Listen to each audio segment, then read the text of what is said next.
Quero cumprimentar os nossos convidados e agradecer a contribuição. O contraditório que foi estabelecido aqui, ele é fundamental para que nós possamos ampliar, aperfeiçoar a nossa massa crítica e o nosso juízo de valor em relação às controvérsias todas que naturalmente estão subordinados a um tema como esse. Mas há algumas questões que eu gostaria de me dirigir, senhor presidente, de forma objetiva aos nossos convidados, saudando e agradecendo a cada um deles. O doutor Maurício Godinho Delgado, digno ministro do Tribunal Superior do Trabalho, fez aqui algumas afirmações extremamente preocupantes. Uma delas é que nós, se aprovarmos esse projeto, nós estaríamos, por lei ordinária, desobedecendo determinação constitucional.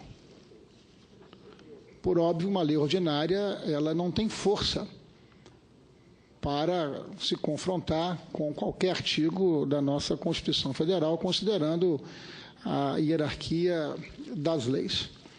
Eu me refiro, portanto, ao artigo 7º da Constituição Federal e os seus 34 incisos que consagra os direitos fundamentais da pessoa que trabalha na área urbana ou que trabalha na área rural. E uma dessas questões está exatamente no caput do artigo 7º da Constituição Federal, quando consagra que são direitos dos trabalhadores urbanos e rurais, além de outros que visem a melhoria da sua condição social. A melhoria da sua condição social. A quem é dado o direito de definir esta classificação? Ao trabalhador ou ao juiz? Ao trabalhador ou ao Estado? Há uma questão conceitual que nós precisamos enfrentar. Porque a CLT ela foi editada numa outra circunstância política, numa outra circunstância econômica e social, com um intervencionismo, com o Estado tutelando a vida e os valores individuais e coletivos das pessoas. Então, essa é uma primeira questão que está no contorno dessa afirmação que fez Vossa Excelência, que estaria o Congresso Brasileiro, por lei ordinária, invadindo o que está consagrado na Constituição Federal. Mais adiante fala Vossa Excelência, e eu estou me dirigindo a Vossa Excelência, porque essas são questões preliminares.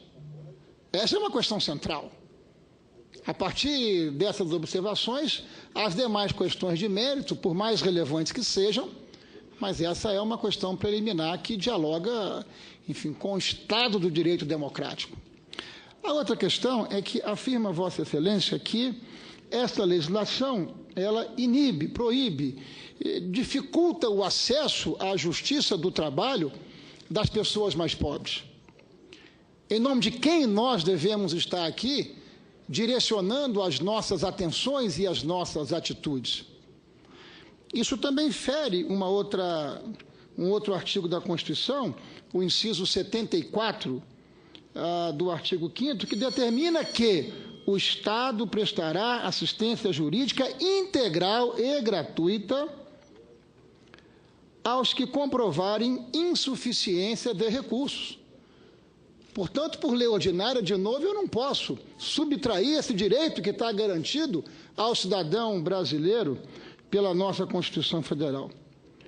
O artigo 790 da atual CLT estabelece no seu parágrafo 3º que é facultado aos juízes, órgãos e julgadores e presidentes dos tribunais do trabalho de qualquer instância conceder a requerimento ou de ofício o benefício da justiça gratuita, inclusive quanto aos translados e instrumentos àqueles que perceberem salário igual ou superior ao dobro do mínimo legal ou declararem sob as penas da lei que não estão em condições de pagar as custas do processo sem prejuízo do sustento próprio ou de sua família. Há indicativos de que, hegemonicamente, grande parte daqueles que vão em juízo declaram serem pobres, mesmo não sendo.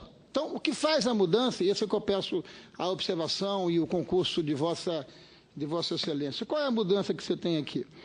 Continua sendo facultado aos juízes aqueles que perceberem salário igual ou inferior a 40% do limite máximo dos benefícios do regime geral de previdência social.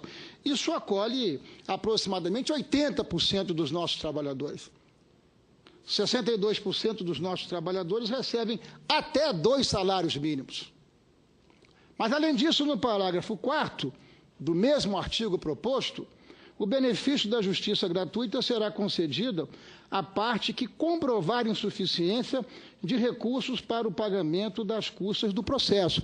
É uma questão essencial, porque se nós inviabilizamos o acesso da pessoa mais desprotegida, mais vulnerável a ter acesso à justiça do trabalho, isso é muito perverso. Então, eu gostaria de merecer uma atenção de Vossa Excelência em relação a este tema, porque me parece que há aqui contradições que eu não estou conseguindo, e na condição de relator eu preciso firmar um juízo de valor em relação a esse tema, porque jamais eu colocarei na minha biografia, em meu relatório, algo que possa obstruir o acesso à justiça da pessoa mais frágil, mais pobre. Imagina, isso não teria pé e não teria cabeça.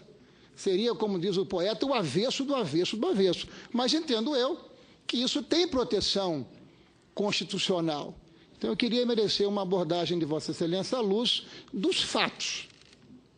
E os fatos, eles são muito fortes. Também gostaria de merecer de Vossa Excelência uma atenção em relação a um fato que, para mim, é muito caro. Porque passa a impressão que nós estamos aqui legislando para o conjunto da sociedade brasileira.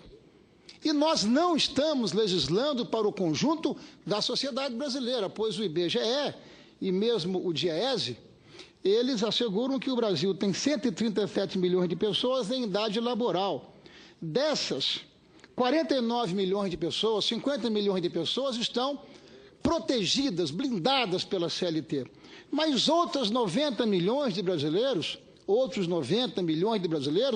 não estão blindados pela CLT, pela informalidade que nós sabemos que campeia em nosso país. Esse é um dado da vida real. Então, na condição de ministro do Tribunal Superior do Trabalho, como que o Tribunal Superior do Trabalho convive, dialoga, enfrenta essa questão do necessário esforço que precisamos fazer para formalizar o emprego, que garante, inclusive, benefício para os nossos trabalhadores, que é uma coisa central. Então, eu gostaria de merecer de Vossa Excelência essas observações. Ao doutor Meleque, cumprimentando e agradecendo a sua presença, Vossa Excelência fala que esta proposta dialoga hegemonicamente com o micro e pequeno empresário, que é gerador de quase ou mais um pouco de 50% dos empregos que são gerados nesse país, e é muito importante isso, porque revela a capacidade empreendedora da população brasileira. Quais são as evidências objetivas na nova proposta que trabalha o fortalecimento ou a flexibilização, sempre com proteção desta questão? Ao doutor Hélio, já vou encerrar, senhor presidente, eu gostaria de uma abordagem mais aprofundada a respeito do acordado versus o legislado, porque há decisões do Supremo Tribunal Federal, inclusive com repercussão geral, garantindo essa situação. E muito se tem falado que o acordado sobre legislado também confrontaria um princípio e um direito fundamental. E eu gostaria que Vossa Senhoria pudesse nos honrar aqui com uma avaliação a respeito dos impactos do que está previsto nesse projeto, e foi alvo da fala que Vossa Excelência, à medida em que Vossa Senhoria fez, à medida em que isso dialoga e...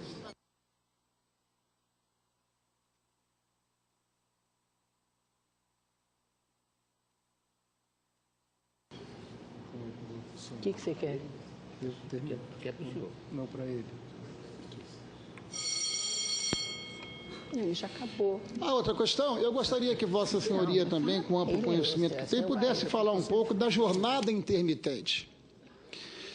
A jornada intermitente, ela é uma invenção brasileira? Ao professor Hélio Zimmerstein, uma avaliação de Vossa Senhoria em relação a esse tema, jornada intermitente.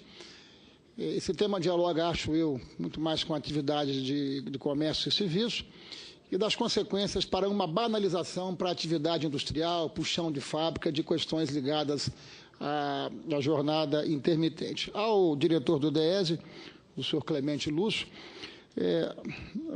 Vossa Senhoria fez aqui uma fala que este projeto ele valoriza de fato a negociação e que nessa negociação, a partir deste novo marco, há um desequilíbrio nessa negociação entre sindicatos e empreendedores, enfim, empresários e trabalhadores. Eu gostaria que Vossa Senhoria pudesse, de alguma forma, falar sobre contribuições que poderiam estar sendo incorporadas, né, que pudessem trabalhar o fortalecimento para que essas negociações individuais ou coletivas pudessem se dar em equidade, com equilíbrio, o que também considero ser fundamental num sistema capitalista, mas um sistema capitalista que não seja primitivo e muito menos selvagem. São essas as considerações que faço, senhor presidente, agradecendo a Vossa Excelência a generosidade por esse tempo a esse modesto relator. Muito obrigado. Muito obrigado, senador Ferraz.